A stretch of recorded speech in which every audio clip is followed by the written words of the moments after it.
Mau sedikit memberikan curhatan atau opini ya. Jadi tambah kesini ini aku perhatiin nge-review sesuatu itu adalah udah bukan hal yang harus dikerjakannya tuh hanya influencer atau sama vlogger gitu.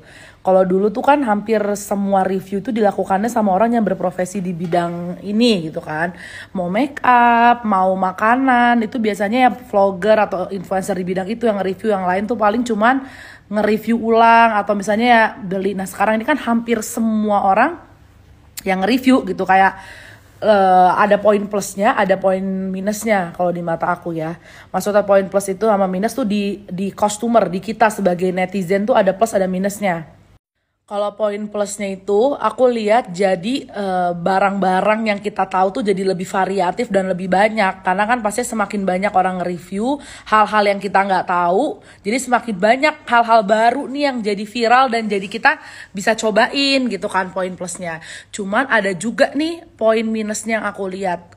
Jadi kitanya juga nih sebagai penonton atau sebagai konsumen, kita juga harus pinter-pinter. Jangan asal menyerap review orang gitu. Jadi kita harus lihat juga, ada kan, dan ini bukannya berarti berarti maksud lo kalau misalnya bukan di bidang itu nggak boleh nge-review. Boleh banget, maksudnya kalau nge-review kan bebas ya, semua orang boleh nge-review. Tapi terkadang jadi disalahgunakan gitu loh sama orang-orang. Jadi malah seakan-akan yang di bidang ininya nge-review itu malah jadi nggak dipercaya. Malah jadi kalau ada review-review yang katanya jujur, padahal aku kadang tuh nonton itu sebenarnya bukan jujur, tapi aku malah ngeliatnya kayak opini yang nggak berdasar. Banyak banget sih yang jadi kayak gitu. Terus jadinya tuh kesiannya orang-orang yang dari awalnya emang udah di bidang ini dan benar-benar ngerti gitu. Anggap ya misalnya kayak food vlogger yang emang udah nge-review makanan bertahun-tahun, yang emang udah senior lah, yang jauh di atas aku kan baru 3 tahun lah YouTube-nya, yang kayak udah 5 tahun. Aku ngeliatnya kok malah dia tuh ngerti loh, dia bener banget gitu, ngerti nggak? Tapi malah yang kayak ya udah nge-review tuh karena cuman ya pengen review aja. Beda opini nih, misalnya dia ngatain gak enak, nah ini baru anes.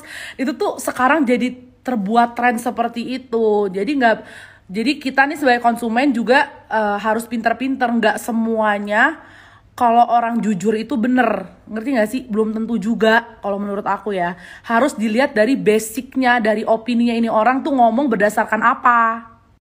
Maksudnya aku jujur belum tentu benar. Jujur itu bagus gitu, ngerti nggak? Tapi yang dimaksud jujur di sini beda antara orang tuh nyurahin opini karena kayak ya gue pengen aja ngomong gitu, sama orang jujurnya itu karena dia ngerti di balik opininya dia ini memang sejujurnya seperti ini gitu, ngerti nggak sih? Kayak misalnya aku beropini tentang misalnya sebuah nasi goreng lah. Ada orang yang opini kayak menurut gue nggak enak sih biasanya, tapi itu tanpa basic apa cuman karena ya di mulut dia nggak enak. Tapi kan ada juga yang kayak beropini nggak enaknya menurut aku misalnya karena ya harusnya nasinya nggak begini, bumbunya begini, dan dikasih kayak comparannya begini. Tapi malah sekarang tuh orang tinggal kayak nggak enak, wah iya bener nggak enak, trusted banget lo gitu loh, ngerti gak sih? Jadi kayak toxic gitu loh aku ngelihatnya malah sekarang. Kayak intinya kita sebagai konsumen harus ya pinter-pinter aja ngelihat review, kira-kira orangnya tuh kredibel apa enggak.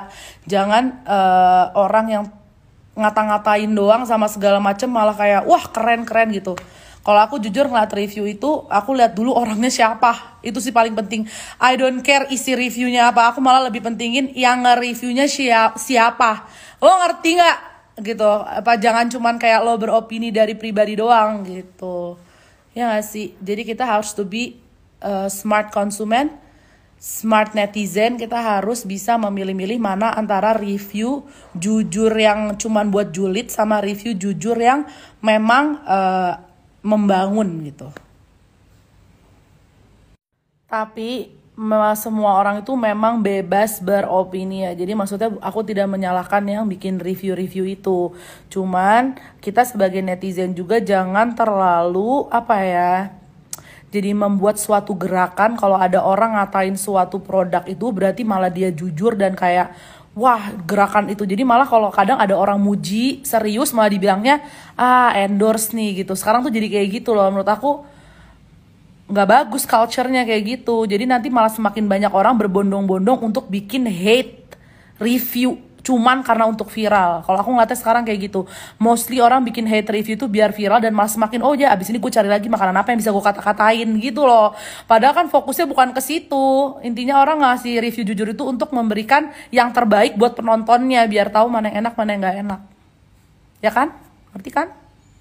Nah itu dia bahayanya kalau orang beropini itu based on selera doang. Itu bahayanya. Makanya aku bilang kalau kita mau ngikutin selera orang, buset bisa satu produk beda reviewnya 100 orang beda-beda semua. Karena selera orang berbeda. Makanya maksud aku jangan terlalu mudah percaya atau gimana. Karena kadang tuh orang untuk ngedevelop suatu produk itu kan juga gak gampang. Ngerti gak? Aku juga kadang kalau review tajam pedes. Tapi aku bukan sekedar wah selera aku, bukan selera aku, tapi aku juga kalau mau bilang suatu produk nggak worth it atau apa, karena aku tahu dulu nih cara bikinnya dulu gimana, bahannya gimana, aku udah pikirin kesana-sana. Sedangkan kan banyak orang kayak bodo amat, gue nggak tahu cara bikinnya, gue aja nggak tahu ingredients di dalam makanan ini apa, yang penting menurut gue nggak enak dan nggak worth it. Itu tuh yang suka bikin gemes, aku gemes ngeliatnya gemes. Kadang tuh mereka nge-review aja kayak mereka nggak tahu ini sebenarnya bahan dasarnya apa. Itu aku paling gemes tuh itu.